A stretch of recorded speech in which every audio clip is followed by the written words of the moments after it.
Hi, how are you?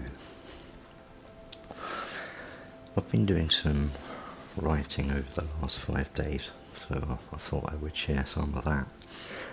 The time of writing and recording, a few days out, so I'll just be reading from my notes. And see where we end up. Here we go. So, where to start?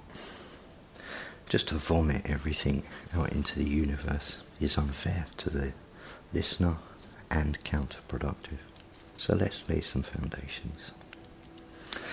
I'm a 52-year-old male at the time of writing.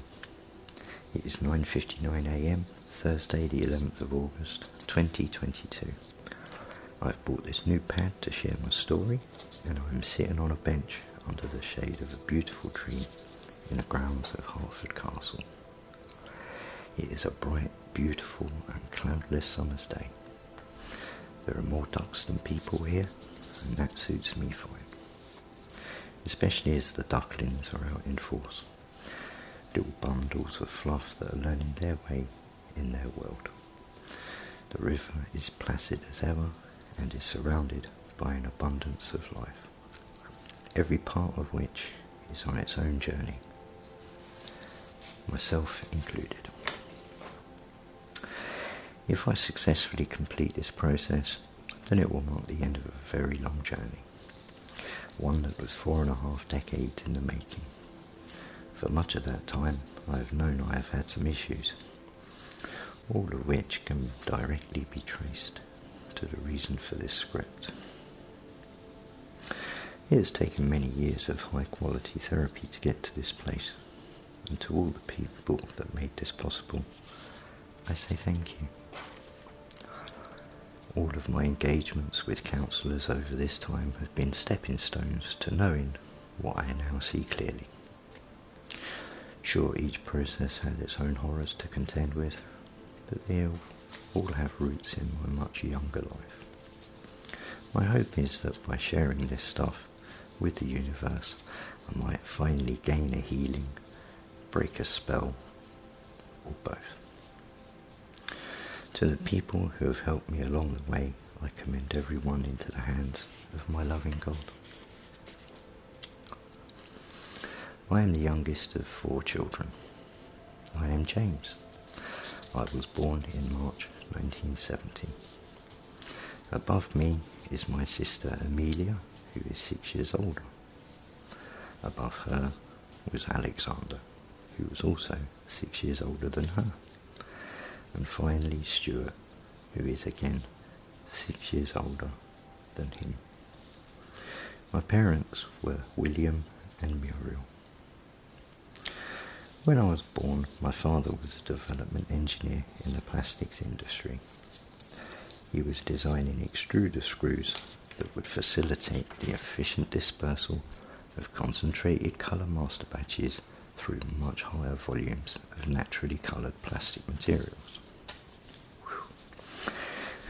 Previously, Dad was in the Navy. Having worked at Rickmansworth Waterboard for some time, he decided a life at sea was for him. He joined up, and after basic training was deployed on board as a second-class stoker. The Navy was keen to develop his talents, and as time progressed, he worked his way through the ranks. By the time he left the service, he was a chief mechanic. He was the guy that would take a lump of stock metal and precision machining into a brand new ship's piston, usually on board ship and often in a war zone. He was deployed to the Suez Canal. My dad loved his job. However, Dad's health deteriorated and he was diagnosed with bowel cancer. They saved his life, but the resulting stoma bag made sharing the crew showers unsociable, which made his life at sea untenable.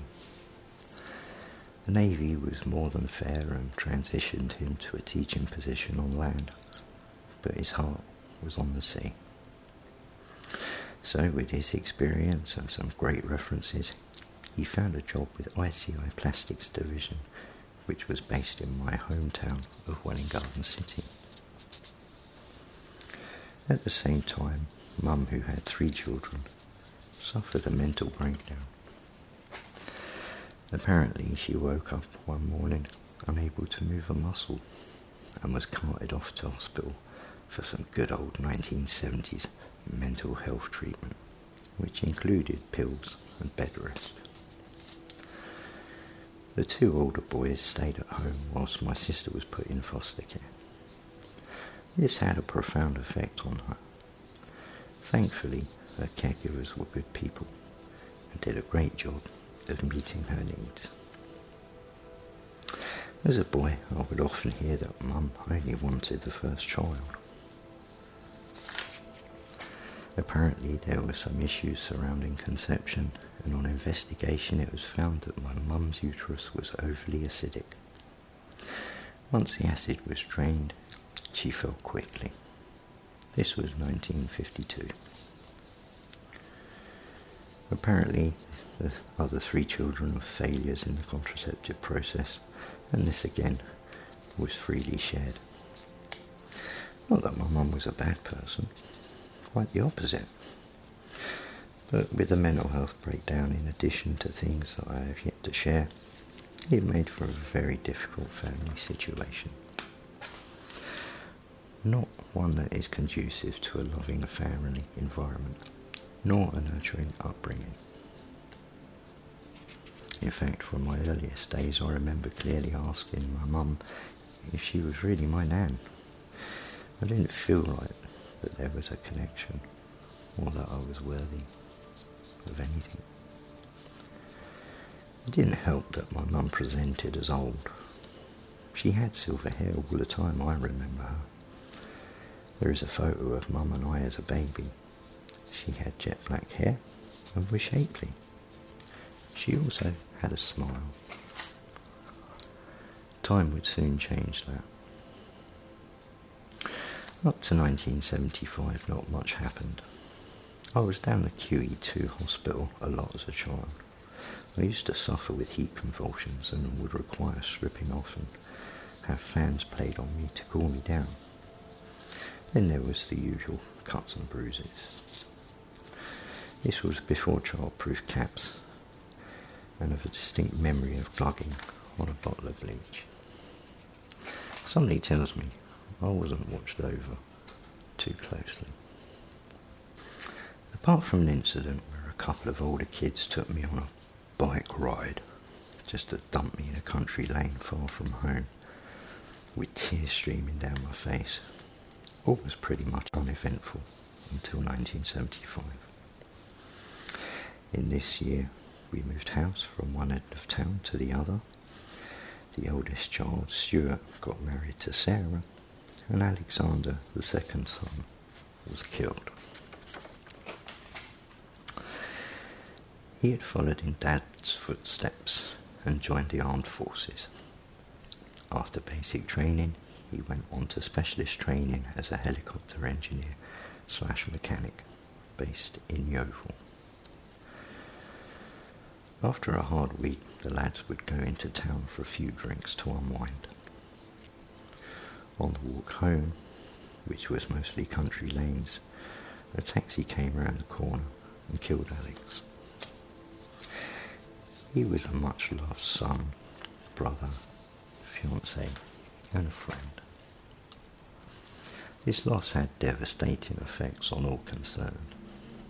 For me, he was always the cool brother, very loving, kind and nurturing soul who would often scoop me up and place me on his shoulders, on top of the world. Gone. I was completely excluded from all of the proceedings. Much of this period was spent on my own or walking into rooms full of crying adults. Alex was buried at sea.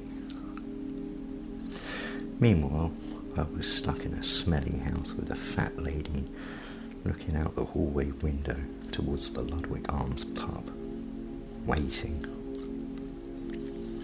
Not much about the foregoing bothers me, except for the exclusion. I guess 5-year-olds don't need connection and affection, huh? The year just took its course, and people did their best in trying to heal and move on. At this point, it's probably a good idea to explain my relationship with my father. He was the most loving, kindest and gentle man you could ever wish to meet. He was to me anyway. Whenever he was not working, I would be with him. Whether it was in the garage, when he was fixing a car, down the R&A club, or he just got home from work, I would be there with him. He would be sat down not 1 minute before I was jumping into his lap and playing with his sprinklers. This was his 6 o'clock shadow, and I spent hours rubbing it in the opposite direction to the growth. There was nothing I could do to make him angry. He was so passive.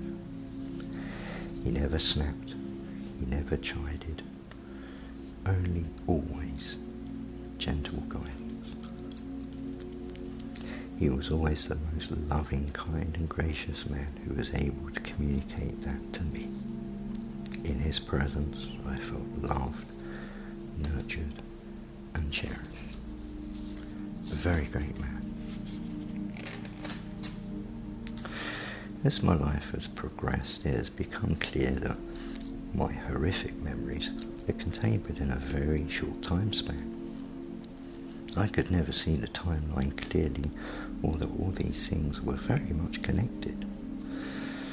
All I had was a smashed mirror, with each piece having its own horror.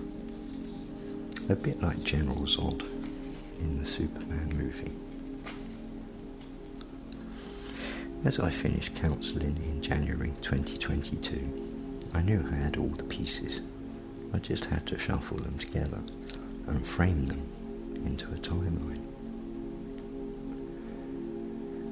In the intervening period, I've been pushing these shards together, and now, at the end of this process, my fingers are tightly wrapped in blood-drenched bandages.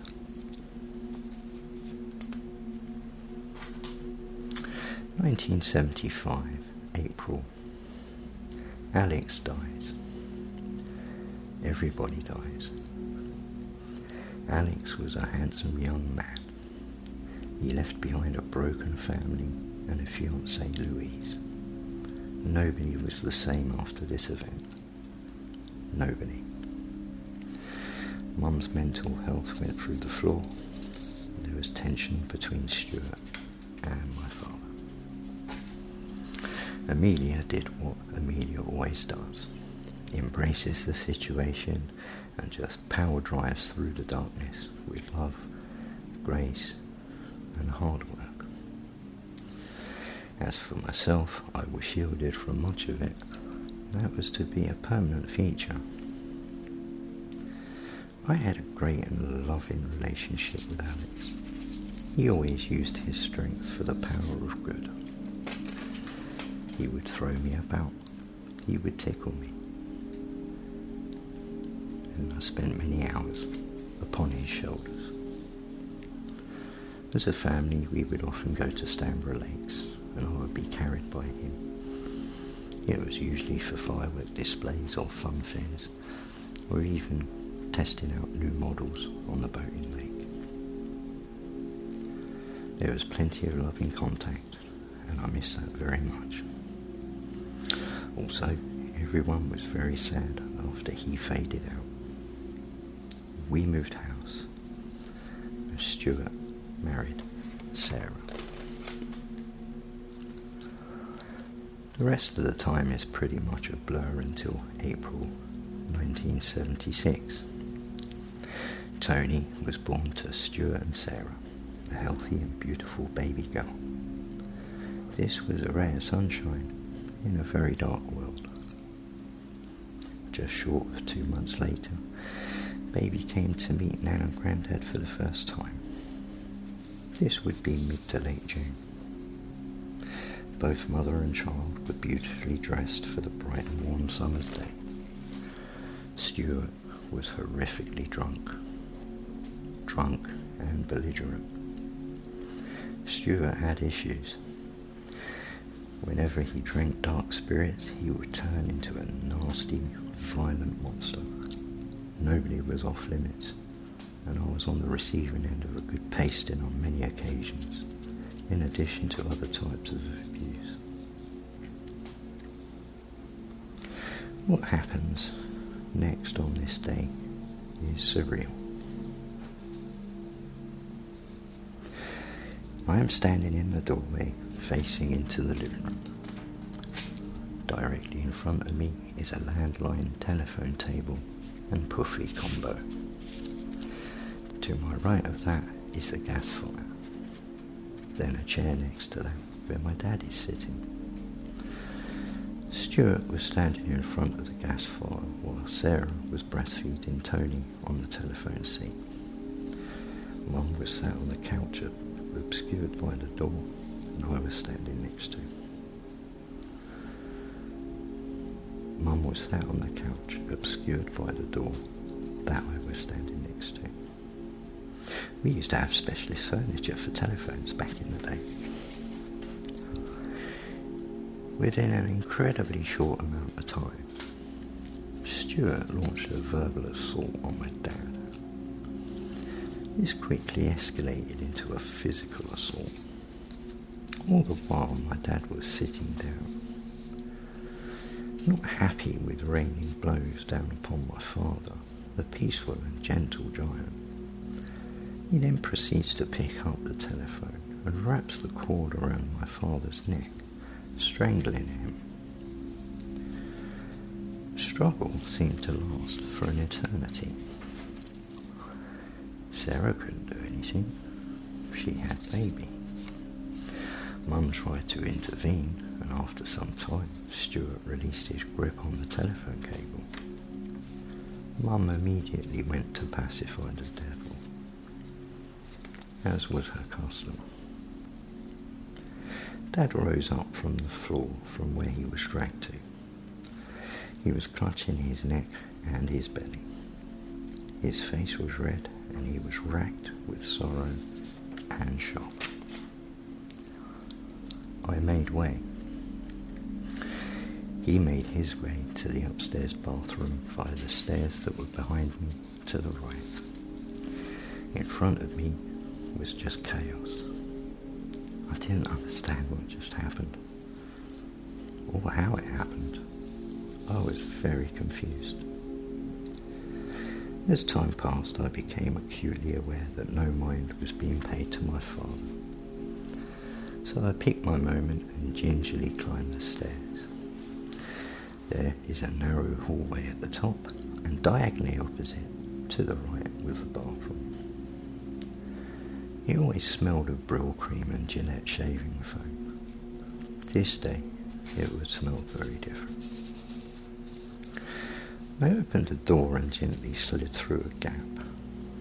The door closes behind me and I'm facing my dad, who is in floods of tears. This loving God to me is sat on the edge of the bath and is broken. His shirt is open and he is dishevelled. He smells of his usual aftershave. Also, he smells strongly of alcohol. Stuart threw his drink at Dad as he launched the assault. Additionally, my father stank of liquid diarrhea. During the struggle, his colostomy bag burst underneath his shirt, spoiling his clothes. This fine, kind man was brought to ashes. I don't recall what led to the argument. It escalated very quickly. My hunch is that it has its roots in Alex's death the previous year. Stuart went on to make this behaviour a pattern well into the future. I will leave that there. But how anyone could do that just astonishes me. I remember squeezing him and holding him close. My heart broke. He gently ushered me out of the bathroom and closed the door. At this point, the police arrived. Stuart was seen off the premises and spoken to. I don't recall an arrest or charges for anything, ever. Once everyone had left, peace returned, and as usual, nothing was spoken of in front of me. In a few short weeks, the police would return. It was mid-August, 1976. A policeman and policewoman, along with a woman from next door, came into our home to break the news that my father was dead. He was killed when his Vauxhall Viva was in collision with a jackknife lorry on the A5 near Margate, Bedfordshire. He was taken to Luton and Dunstable Hospital, where he was pronounced dead. As the male officer went into the details, the female officer went for the kettle. The neighbour, who was the worst possible pick, was commandeered by the police, as was the custom at that time. My mum's first response was concern for the officers who had turned up. The neighbour squatted to my eye level and proceeded to tell me that I am the man of the house now, at 6 years old. Seriously, Freddy Krueger would have made a better choice. Soon enough, everybody left, and once again, it was never spoken about. I was dumped at the fat lady's smelly house again for the second burial at sea within 16 months. A day spent watching the car park of the Ludwig Arms. Yay! The separation from this huge event was so complete that the first time I was confronted with this new reality really was when I returned to school a few weeks later. On the first day back, I had to get my dinner tickets. I waited in line with my envelope full of coins. When I got to the front of the queue, the school secretary took the envelope and handed me 2 strips of tickets fastened together with staples. Before the summer holidays, I would just get a strip of 5 reddish-brown dinner tickets. Now there were 5 reddish-brown and 5 grey. Asking the dinner lady what these were for, she replied that they were for free school meals. Asking why, she replied, because your dad's dead.